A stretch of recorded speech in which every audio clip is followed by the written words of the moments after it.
Hey folks, welcome to another day, another unboxing, and this is super exciting. I finally have Huawei's Mate 30 Pro in the house.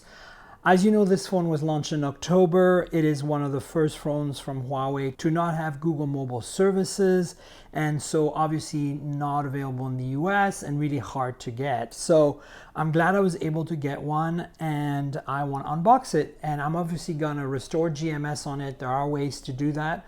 I will link to my Honor 9X Pro video up here. At the time I did that unboxing, I was kind of hopeless about GMS and putting it back on that phone, but I was successful in doing so.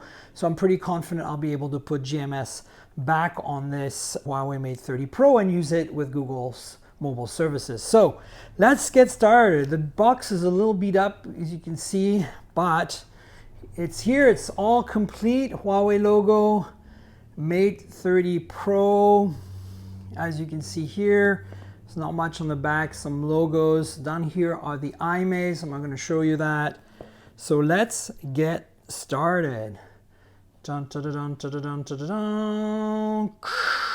Here we go. There's nothing in here, just to be clear. Here's the actual phone. We'll take a look at it in a second. It looks like some IMEI stickers, which I'm going to remove. Then we have a divider here, a little hard to pull. There we go. And now we have a SIM removal tool and some sort of packaging. It says SIM and not sure what that is, documentation, I guess. So here's some removal tool, and inside is documentation and a clear TPU case. I like that. So let's have a quick look at this. So there is Huawei warranty card and a multi-language quick start guide. You can see it here. I'm not going to go through this, you get the gist.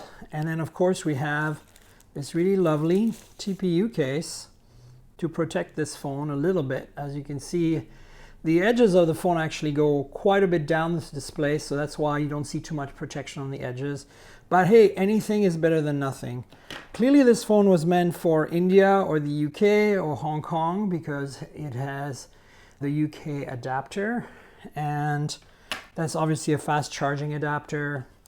And then we have a USB type A. You can see it right here with the purple inset, to USB type C. You can see it here. Let me pull that back a little so you can see better. There's the USB-C port, there's the USB-A.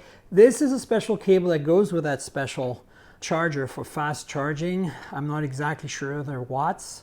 I'll have to check, but I'll leave it up so you can have a look. Now, there's also earbuds in the box, and that's nice. It's a nice touch. They look a lot like EarPods, but they are USB type C, as you can see the connector here. Pretty much what you expect. There is no headphone jack on this phone. So that's it for the box. I don't think there's anything under here, so I'm going to focus on the phone now. This is the phone, and let me actually remove it from its little trappings here. Let's try to do this without too much damage. You can see there's little indications here on where the buttons are. The power button is here, but the volume rocker is actually capacitive and built basically into the screen, which wraps around a lot, as I mentioned. So that should give us the phone. And I believe there's an IMEI sticker back here, so I'm going to try to remove that right now. Here we go. I caught that. And ta-da! Look at that. It's not sure if you can see it in the video. It's like a purplish pink hue. It's very, very shiny. Here's the crazy camera pod with some Leica branding up here. Not sure if you can see right there, the flash. And then here's the front. So let's turn it on, shall we?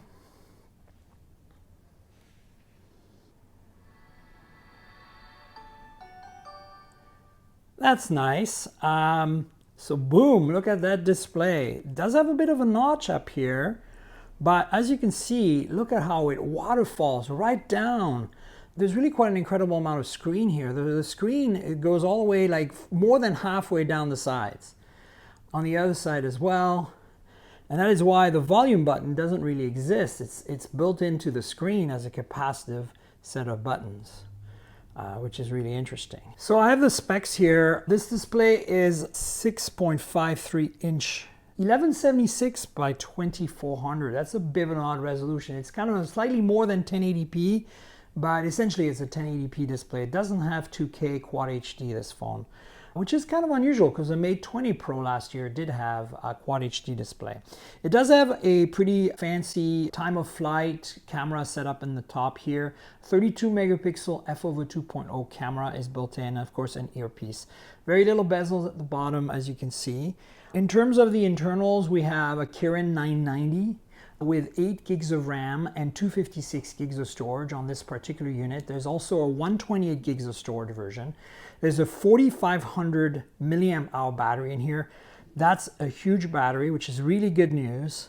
And yeah, so it is currently Huawei's flagship. Let me walk you through some of the edges. On top, you have a secondary microphone and an infrared transmitter for TV remote. You've got this incredible edge here with absolutely no controls. You see a little hole here, and I think this could be maybe another microphone or something. I'm not quite sure. And then on the bottom, you have the SIM slot, which also supports nano memory, which is something that Huawei's been doing for a while now.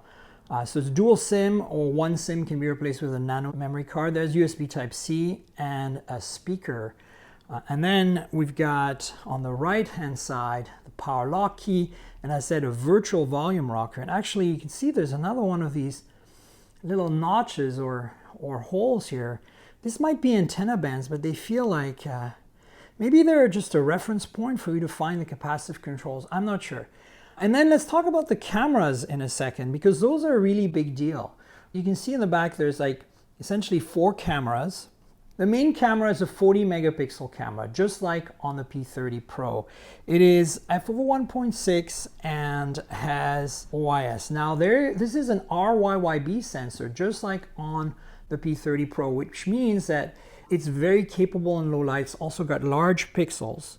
Then there's an optical zoom, 3 times optical zoom with an 8 megapixel sensor, f/2.4 with OIS. That's also kind of important. Then here's the big part, the thing that's really different from the P30 Pro. And if you remember, the P30 Pro has a 5 times optical zoom, which is a periscope lens. But this is just 3 times optical zoom with a regular Z-stack. So the big news is the ultrawide on this. It's also a 40 megapixel sensor. I'm not sure if it's also an RYYB sensor, as in if it's identical to the main sensor, but it's a 40 megapixel sensor. And here's the killer. The f-stop on the ultra-wide is f/1.8, meaning that ultra-wide is going to take some incredible low-light photos. And then the 4th camera is a time-of-flight camera for depth sensing. And so that's it. And as I mentioned, in the front is a 32 megapixel f/2.0 camera, and of course a time-of-flight sensor for face unlock. So that's basically it. In terms of audio, this does not have a headphone jack, as you know. But I'm not sure it even has stereo audio, so we'll have to test that out. I'm not sure if it has stereo speakers, if it uses the earpiece up there as another speaker. In fact, it's kind of hard to see if there is an earpiece, and it could be that they're using the same techniques they used on the P30 Pro, which was use the display as a speaker, right? So yeah, this is a very exciting phone. If you're into photography, this is another step forward from Huawei and Leica. Their partnership is really bringing us some incredible phones as of late. And again, this is not new, it came out in October, but I'm really glad to finally have it, and I will put it through its paces and discuss it on the podcast, because imaging is a big part of what I'm interested in with mobile. So that's it, folks. The Mate 30 Pro here on the Mobile Tech Podcast channel. So stay tuned for more content, obviously on the podcast, mobiletechpodcast.com. Please listen, subscribe, tell your friends, and then of course, subscribe to this channel, like this video, tell your friends.